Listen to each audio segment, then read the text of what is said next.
യേശുവേ എന്ന് പാടി കഴിഞ്ഞാൽ നമ്മൾ സമ്മതിക്കും. എന്തുകൊണ്ട്? നമുക്കെല്ലാം നല്ല മനസ്സുണ്ട്. തീർച്ചയായിട്ടും. ഓക്കെ, അപ്പൊ അടുത്ത 6000 രൂപയുടെ ചോദ്യം റെഡി? ഓക്കെ. പാട്ടുപാടി ഉറക്കാം ഞാൻ താമര പൂം പൈതലി,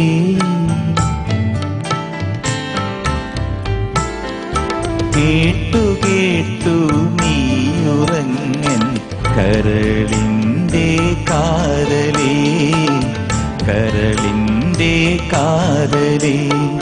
പാട്ടുപാടി ഉറക്കാം ഞാൻ താമര പൂം പൈതലേ, കേട്ടു കേട്ടു നീയുറങ്ങൻ കരളിന്റെ കാതലേ, കരളിന്റെ കാതലേ. ഈ ഗാനം ഏത് ചിത്രത്തിലേതാണ്? അന്ന, ലില്ലി, സീത. സംശയം പറയാൻ ചേട്ടാ, സീത. എന്റെ അമ്മ ഇത് സ്ഥിരം പാടുന്ന പാട്ടാ. ആണോ? എന്റെ മക്കളെയും ഞങ്ങളുടെ മക്കളെയും അമ്മ പാടി ഉറക്കിയ പാട്ടിതാണ്. മക്കളുടെ പേരൊന്നും ചോദിച്ചില്ലല്ലോ. കാരണം ഈ നമ്മൾ ഒരുപാട് തമാശ പറയുന്നുണ്ട്, കൽപ്പന ഒരുപാട് സ്ഥലങ്ങളിൽ പോകുന്നുണ്ട്. ഹസ്ബൻഡിന്റെ പേര് അറിയാം, is A very great director. മക്കളുടെ പേര് ചേട്ടാ, എന്റെ മോളുടെ പേര് ശ്രീമയി എന്നാണ്. ശ്രീമയി, വെരി ഗുഡ്, നന്നായി കേട്ടോ. എന്റെ പേരിന്റെ തുടക്കം ഇട്ടെങ്കിൽ ഐശ്വര്യ. ഓ അങ്ങനെ, സുകുമാരി അമ്മയുടെ ഗുരു അല്ലേ ഏട്ടാ? അത് പിന്നെ സംശയം ഞാൻ എന്റെ വരെ പറയും ഇറക്കും ചേട്ടാ. നമ്മൾ രണ്ടും തിരുവനന്തപുരം അല്ലേ ഏട്ടാ? ചേട്ടൻ ഇത്തിരി മൂപ്പുള്ളത് കൊണ്ട് ചേട്ടൻ ആദ്യമേ ഇറക്കി, ഞാൻ പിന്നെ ഇറക്കും എന്നുള്ളതേ ഉള്ളൂ.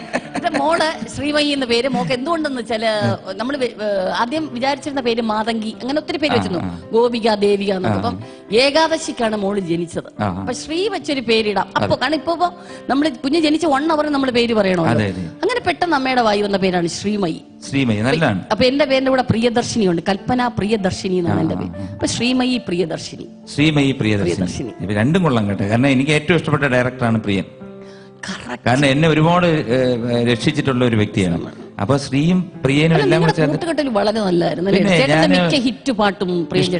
ഇഷ്ടം പോലെ അതായത് പ്രിയൻ, മോഹൻലാൽ, ഞാനും കൂടെ ചേർന്നിട്ട് ഇഷ്ടം പോലെ അതായത് ഞങ്ങൾ ഇരുന്നിട്ടുണ്ട് കൽപ്പന.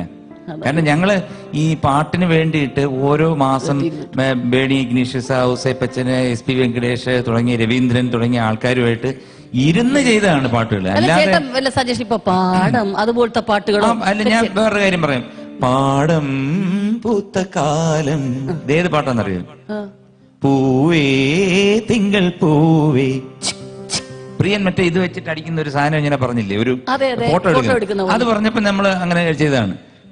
അങ്ങനെ നമ്മൾ ഓരോന്ന് ഇംപ്രൂവൈസ് ചെയ്തിട്ട് അതിനകത്തുനിന്ന് മോഷ്ടിച്ചെടുക്കുന്ന സാധനങ്ങളാണ്. പക്ഷെ മോഷ്ടിക്കുന്നതിൽ നല്ല രീതിയിൽ മോഷ്ടിച്ചിട്ടുണ്ട്. നിൽക്കാൻ പഠിക്കുന്നത്. അതുപോലെ തന്നെയാണ് ദൂരെ കിഴക്കുതിക്കിൻ മാണിക്ക ചെമ്പഴുക്ക ഞാൻ ഇന്ന് എടുത്തു വെച്ചേ എന്റെ വെറ്റിയിലെ തമ്പളത്തിൽ. അത് ഇളയരാജ ചെയ്തൊരു പാട്ടുണ്ട്, മേഘം കറുക്കയിലേ തന്നെ താനെന്നെ. അത് നേരെ അങ്ങ് ചൊറിച്ചു മതി. അപ്പം ഉത്തരം ശരിയാണ്, സീത. 6000 രൂപ സമ്മാനമായി ലഭിച്ചിരിക്കുകയാണ്. കൺഗ്രാറ്റുലേഷൻസ്.